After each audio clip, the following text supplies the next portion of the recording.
Welcome to Beyond the Paper Gown, where we explore the cutting edge developments as well as the pressing issues in women's health and wellness. I'm your host, Dr. Mitzi Krockover. In the United States, approximately 13.4% of women ages 15 through 49 have trouble getting pregnant, and this is based on data from between 2015 and 2019. In about a third of the cases, the issue lies with the male sperm, but in about a third, there's no clear cause. We do know that due to aging of the eggs, older women have a harder time getting pregnant or carrying a pregnancy to term. Some couples will choose to go through IVF or in vitro fertilization, which entails hormone injections, retrieving and fertilizing eggs, and reimplanting those embryos into the uterus. But many women, especially when they start out to conceive, want to try less invasive and less expensive ways to get pregnant. And then there are some same sex couples, mostly women, who want to have a way to conceive that is more effective than older methods of insemination. In today's episode, we have a special guest, Tess Cosad, the CEO and co founder of Béa Fertility. She has a passion for equity and fairness, especially when it comes to the fertility industry. She's going to share how she reimagined an age-old fertility method to make it more accessible and effective for individuals and couples on their fertility journeys. Just a reminder that this podcast is for informational and educational purposes only and is not meant to be taken as medical advice. We encourage you to share this episode with your healthcare provider so that you can discuss your specific healthcare needs.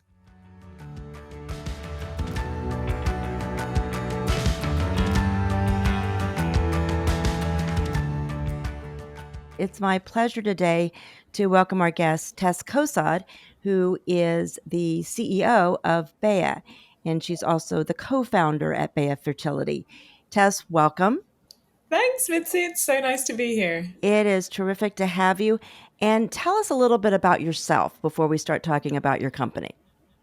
I'm sort of always a bit embarrassed to admit this, but I'm not actually a scientist or a physician. I'm at my core a marketer, a storyteller, a sort of commercial person with a personal vendetta against things that aren't fair and a true desire to kind of create things that are just a little bit more equitable. And for me, fertility made so much sense, mostly because the more you look at the fertility industry, the more you realize, for so many reasons I know we'll get into, quite how unfair it is for everyone who's trying to start their family. And so it sort of made so much sense for me to go in and start to shine a light on it, tell some stories, and try to work towards a better way. Talk a little bit about what the company is and what it does and what that solution is that you came up with. Yeah, so really it's sort of a very modern take on an old technology. What we've done is take intracervical insemination, ICI, and we've brought that back. ICI at its core is super simple.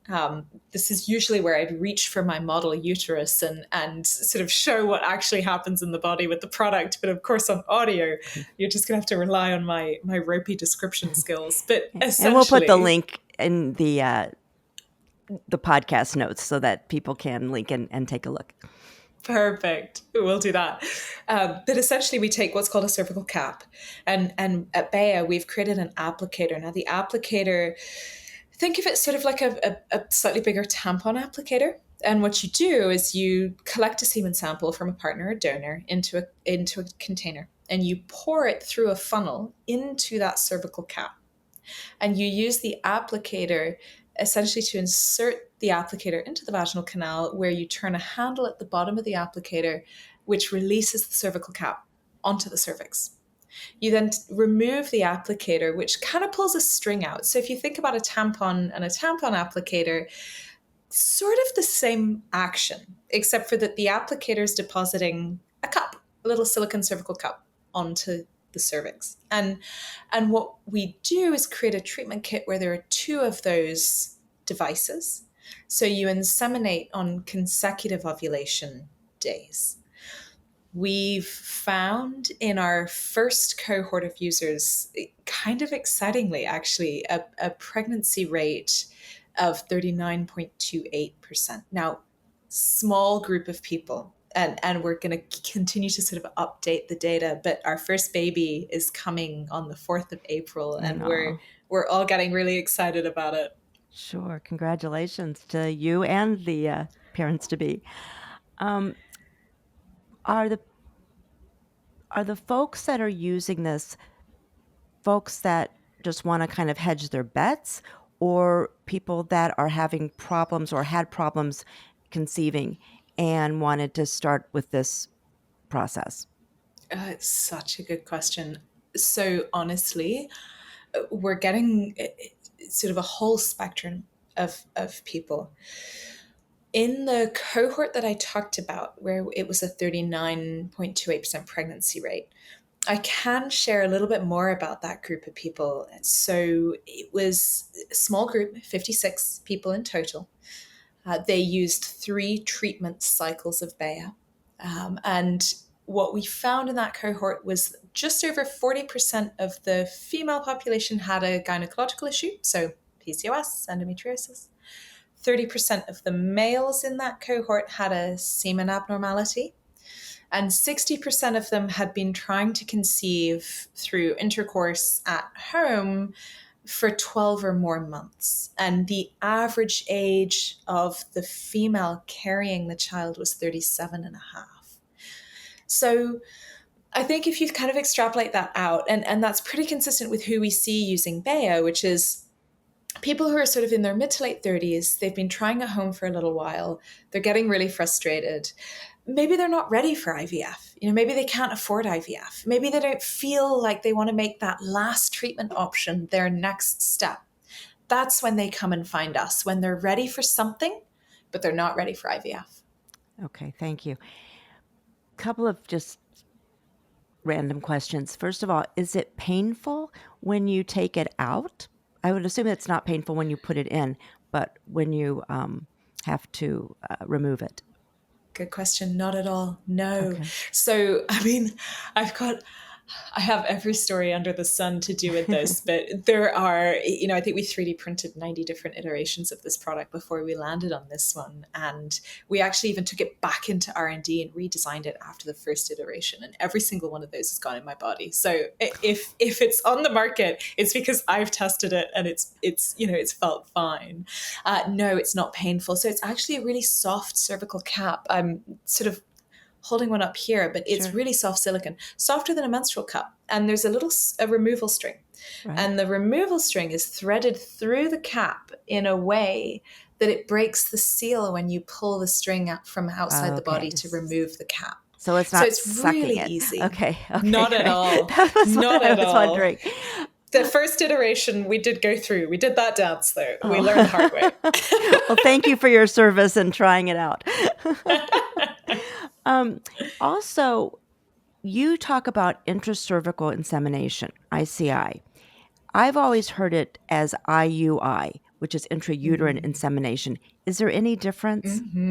Good question. Yes, there is. So, intracervical insemination happens at the cervix. So, semen is taken as it leaves the male body and it is placed onto the cervix where it's left to interact with the cervical mucus, and sperm move through the cervical os and into the uterus. Now, that's ICI. IUI, intrauterine insemination. The key is kind of in the name of the treatment, uterine. So insemination happens in the uterus, which means that we need to process our semen sample because you can't inject sort of unprocessed neat semen directly into the uterus for many medical reasons. But essentially, intrauterine insemination takes a processed semen sample and passes through the cervix and puts that into the uterus using a catheter, usually. So it's a slightly different, it's actually a very different fertility treatment. Right. And that has to be done in the office. Absolutely. And in many cases under sedation, right? Because it's a little bit like when you have a coil put in, right? Like it's quite painful having something pass through your cervical canal. Great. Thank you for that definition. The other group that I would think might find this really interesting are same-sex couples. Yes. So I'm sort of smiling because our first baby, who's coming on the 4th of May, is due to two fathers and their surrogate Oh, wow. who who were looking for a long time for a way to start their family that they could afford. And that's quite a regulated path and an uncommonly trodden path for sort of starting your family, which often means that it comes with a really high price tag.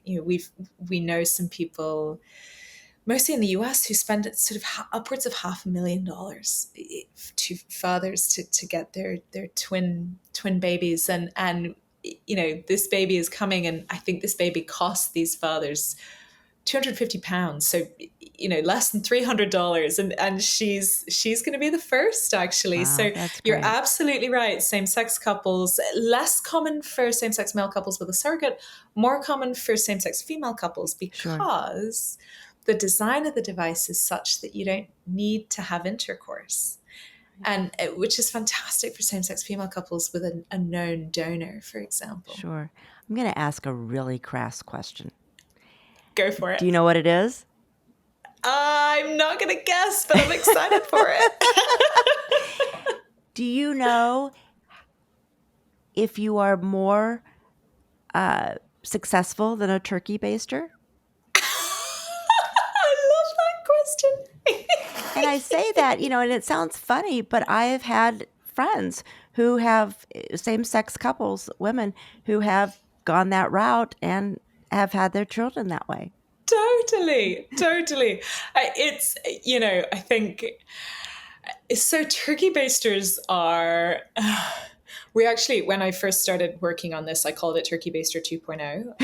As you can Okay, tell, so like, they're not so far despite off. yeah, Okay. despite coming from a marketing background, I'm banned from ever naming this product. So turkey basters are actually, I mean, very hard to get the data for a turkey baster because people Yes, are obviously not reporting to the that's right. manufacturer Good whether they're point. pregnant or not. Yeah.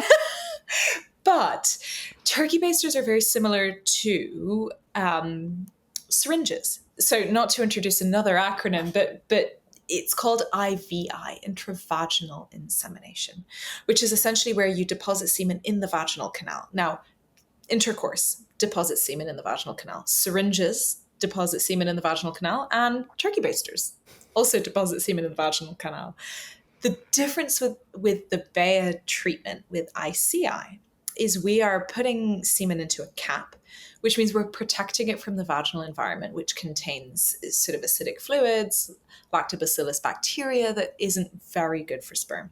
And we're placing that cap containing semen directly onto the cervix, where it sits for an hour. Now, sort of cervical mucus, not that it's the world's most wonderful word, but it actually really is the sort of perfect chemical partner for sperm. And it has this beautiful membrane. It's this sort of beautiful structure that allows, most days of the month, it's actually the only fluid barrier in the human body that is made of fluid that's sterile. Right? Nothing's supposed to go in there, Mhm. right? Nothing is supposed to go into the uterus. And on broad strokes, cervical mucus does a fantastic job of preventing anything from entering the uterus, except for when you're ovulating, when it literally changes structure to allow morphologically normal sperm to enter the uterus. It is Right, it thins. totally magic. Yeah, it becomes less gooey and thinner, right? Exactly right. Exactly right. So, do you have any companion piece that helps women know when they're ovulating? It's a really good question. When we first launched, we really thought we would need to include ovulation tests. And we were very firm that you need midstream urine ovulation tests because apps, temperature, sort of the clinical data, it sort of lands on the side of tracking urine for the most accurate ovulation reading.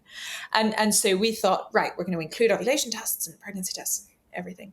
What we actually found is by the time people come to us, they already have their system for tracking ovulation. And what doesn't help them is us throwing a new one their way. Interesting. And so honestly, we don't include ovulation tests, not because we didn't want to, but because our users told us that that wouldn't serve them in this process. And do you suggest that they start this process 1 to 2 days before ovulation as the hormone levels start going up, or what's the timing that you suggest? So we usually suggest using your first device on peak ovulation and your second device 24 hours after that. Okay, that makes sense because you're really only using it for an hour then. Yeah, so the cervical So cap sits in the body for 1 hour. The reason actually we include two devices is it's kind of a sperm optimization strategy. So there's an abstinence period before you use your first device, which means we're counting on the first semen sample if it's from a partner, not a known donor, mhm, not a donor, a bank. We're counting on your first semen sample being pretty high count, but not super fresh. So by forcing you to do it again 24 hours later, A, you're a lot more confident with your second device because it's not a new experience. And sure. B, we're counting on your semen sample being maybe sort of lower count, but a lot fresher in terms of sperm.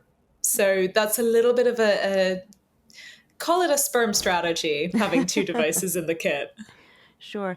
Now, you're based in London in the UK. Is this Yes. device available there now? It is. Okay, Yes, it's on the market in the UK. terrific. But it's not quite yet here in the United States. So, what is the process and what's your timeline? Yeah, so it's a regulated device. It's a 510K pathway with the FDA, but it's also a class 2 medical device, which is completely right. I think it's going inside a body. It's absolutely right that it's regulated in this way. Explain it for our listeners what that is. So the two main pathways for the FDA are de novo and 510K. De novo means new. There's nothing like it that exists, and so you need to prove that it works. 510K means that there's something like it similar on the market already, so you can kind of piggyback on that clearance. And so it's a slightly more streamlined approval process with the FDA. Class 2 is just the classification of device. It means that there's a slightly more rigorous testing standard than, for example, a class 1 device.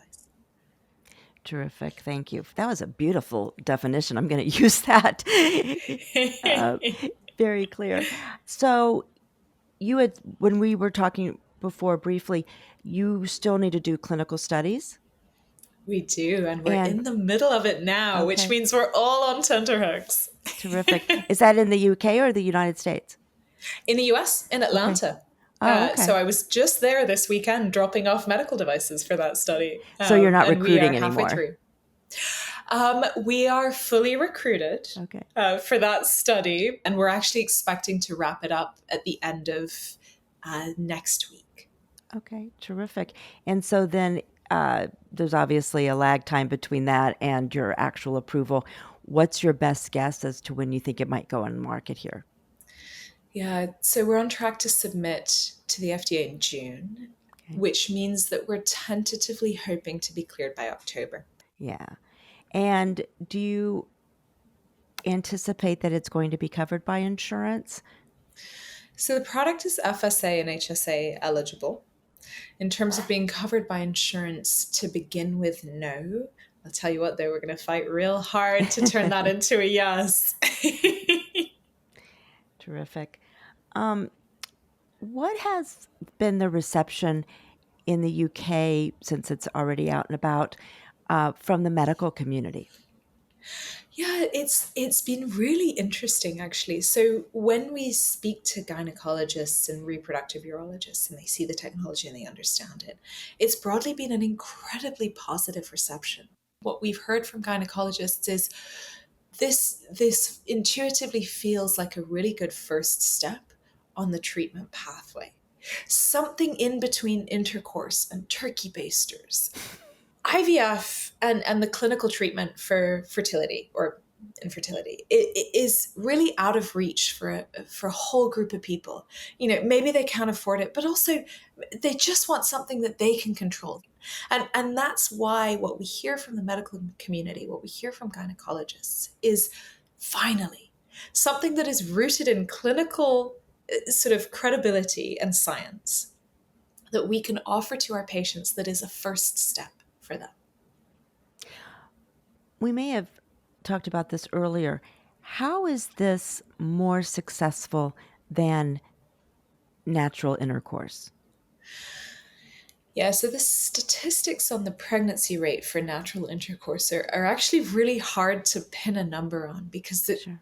they're not consistently collected. You know, if you have intercourse and get pregnant, who do you report that to? So we don't consistently collect that data anyway, right?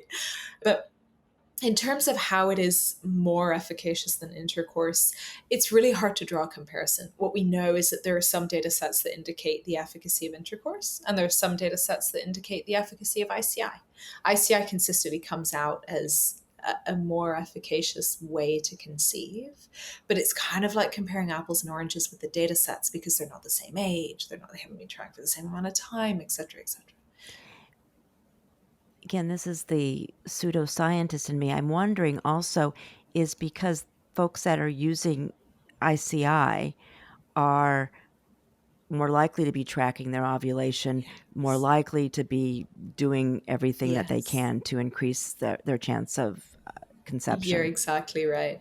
By the time you start using ICI, you're no longer in the phase of conception where you're thinking, oh, well, let's come off the pill and see. You know, you're actually in a slightly more structured, hey, something's not working. What can I do to optimize this? Sure. And so, yes, people, and we absolutely tell people to use this device around ovulation. You mentioned the fact, and I've heard this also from other fertility companies, that they're seeing a skew towards older women. And again, I think in general, women are delaying childbirth, but my guess is that it's even more marked in those that are seeking fertility help. And so my question is, do you know, and at that point, not to be over dramatic, but every month counts. And so, do you suggest any kind of time limitation in terms of using your product before they seek another uh, modality? Yeah, it's a really important point that you raise there. What we tend to say is try it for 6 months because there's a pretty solid amount of data to suggest that a delay of 6 months in seeking IVF doesn't actually impact the outcome of IVF. It doesn't have a negative impact on the potential success rate for you. And so we've used that data and folded it into our own to say, look, we suggest that you try this for 6 months. If at the end of 6 months it hasn't worked, we're not going to keep selling you stuff that we don't think is going to work. You know, we're going to absolutely refer you on. Would you say the same thing to, say, a 40-year-old? No, we'd probably start to say, give it a try for 3 months. And I think this is something that we've struggled with a lot, actually, Mitzi, is to what extent do we gatekeep based on whether we think this will work for you or not, right? Because in that cohort of 56 people where the efficacy rate was 39%, one of the pregnancies is a woman who's 46 years old. You know, another one is 43, and her partner has a 1% semen morphology, and she's been trying for a really long time. If someone else got pregnant, she's been trying with multiple partners for 13 years. So who are we to look at you and say, you know, imagine if that 46-year-old woman had come to Bay and said, I'd love to try your treatment. And we said, oh, no, we don't think that's going to work for you. Actually, go straight to IVF. And so we really Sure, struggle with this is where's the balance of being really moral and being sort of clinically accurate and in how and who we offer care to, but also not gatekeeping and giving people control on sure. this journey. Well, let me turn it around then. So, say that you're the customer, or you're advising a customer or a potential customer, not you, the co founder of Béa, but just in general. How would you counsel a woman that's looking at all these options and maybe decides to do this?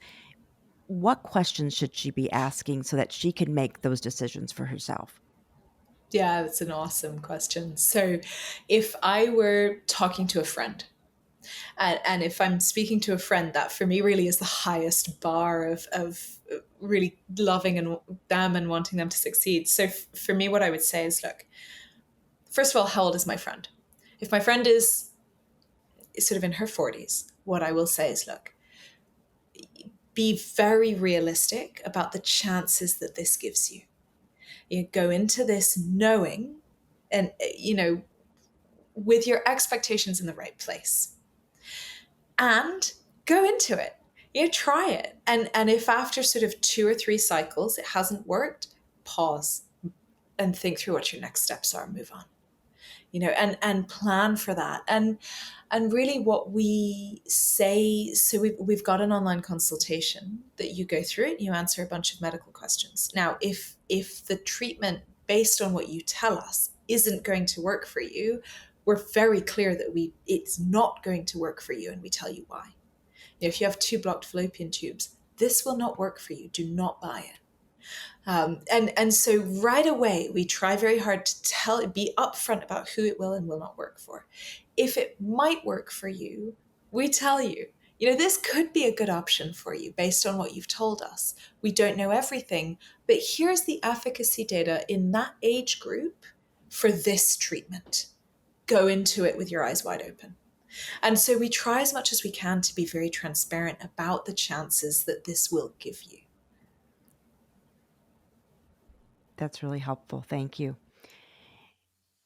You are speaking obviously very knowledgeably and probably have more of a grasp of certain gynecologic issues than maybe, some providers. So my guess is that you've obviously learned a lot and researched a lot. And also, who advises you from the company standpoint? What's your team look like?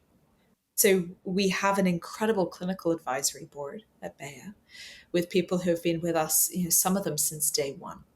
And then we also have a sort of pretty incredible, just general advisory board of people who understand the journey, who understand the path, who've maybe walked this path before, who did IVF themselves, who are able to talk about the journey and help us understand it. And then, to be honest, you ask who's advising us, Mitzi. For us, it's actually our users. We have hundreds of hours of interview transcript because we try to talk to every single one of our users. When we were going through our product launch in the UK, we actually created WhatsApp conversations with all of our early users, and we were talking to them all the time. We were getting photographs of their cervical mucus and commentary on do I have sex today or not? And we're going back saying, well, and kind of talking to them like they're our friends, right? So Sure. we really try to just hear the user and understand what they're going through, because if you really understand what they're going through and you really, really listen, you really take the time, you know what you need to do after that. You and I were talking earlier, and you said you had talking about the journey, some interesting stories. Any that you'd like to share with us? I'm trying to rifle through a sort of rack my brain for one that feels appropriate. Oh, please do the inappropriate ones. Those are always more interesting.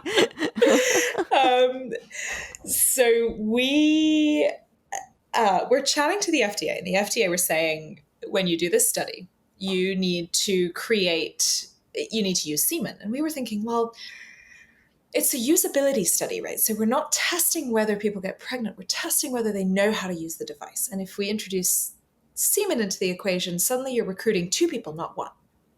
You're recruiting a female participant and her male partner to come in and produce a sample. And it sort of started to create what felt like an incredibly complex study. So, of course, we sort of think outside the box, ironically, given that we've created something that goes in a box, but we kind of laugh sometimes about that. But we were like, well, what if we created fake semen?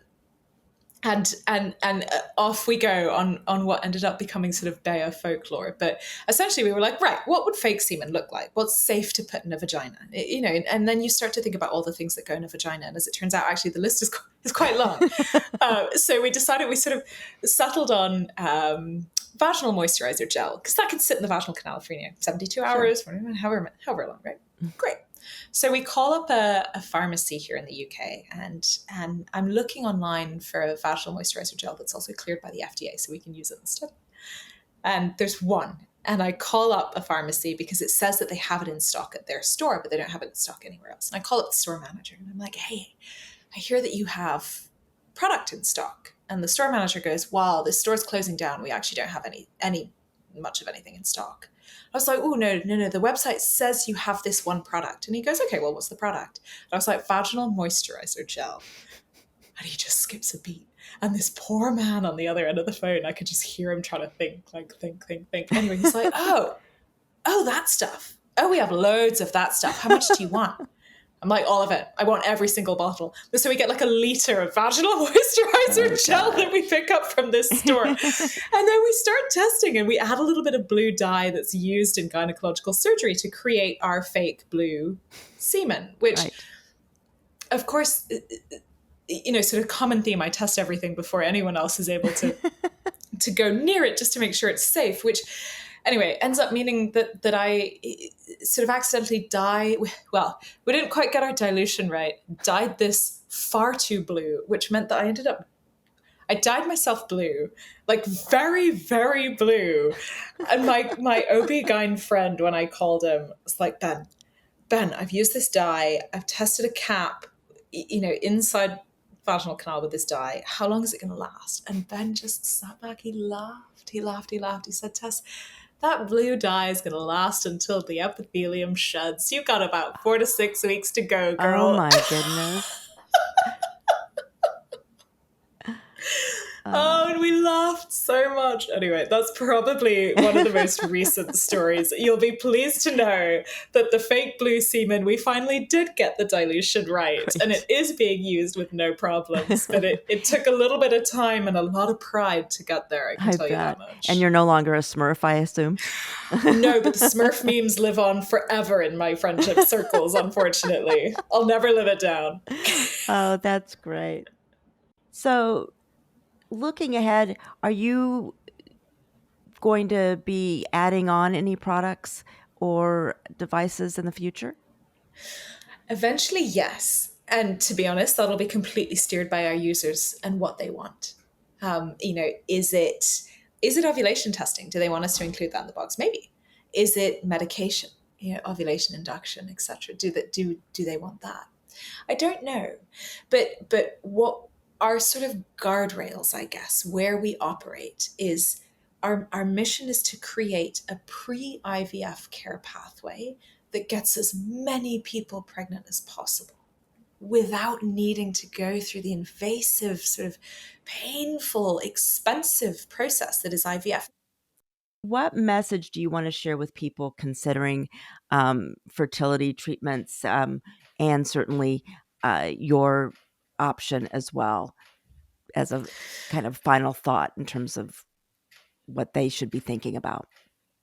So I think when you're trying to conceive, a lot of the time what we hear is sort of people come into it with a plan and they're like, okay, I'm going to get pregnant by this point, which means I'm going to have a baby by September. So they'll be great at school because they'll be all, and so when we say make a plan, those are kind of the plans that people make when they're starting their family. And the mental model is the one that you get when you're a teenager in school and you're kind of taught that sneezing on a boy will get you pregnant, right? So what I would say is when you are actually going on this journey, when I say make a plan, I don't mean plan your due date.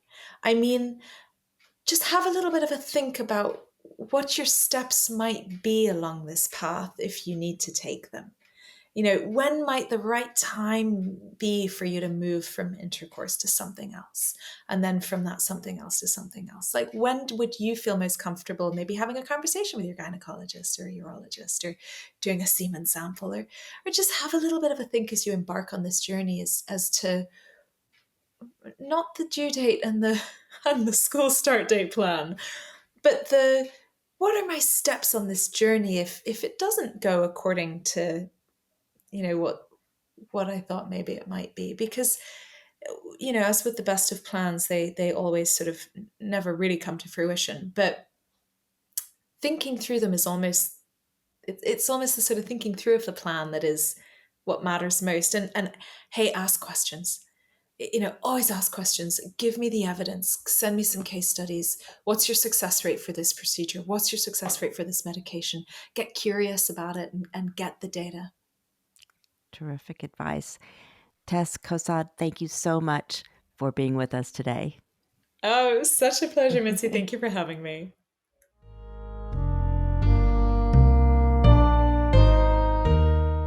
Thank you to our guest, Tess Cosad, for walking us through Béa Fertility's innovative cervical cap insemination system and for sharing her journey of bringing this new fertility option to the market. The cap is available in the UK and it's anticipated to be approved for the US market later this year. If you're considering fertility treatments, here are a few takeaways from our talk. Thoroughly research and understand the data and success rates for any procedure or technique. Then make a general plan for the different steps you may need to take and the timeline, but do stay flexible. Track your ovulation closely and don't be afraid to ask questions. Thank you for listening. I invite you to visit our website at beyondthepapergown.com and to subscribe to our newsletter so you can keep up with the latest episodes and articles, as well as be informed about women's health issues, activities, events, and initiatives. You can also follow us on Instagram, TikTok, Facebook, and LinkedIn. Do leave us a comment. We love hearing from you. Until next time, take good care.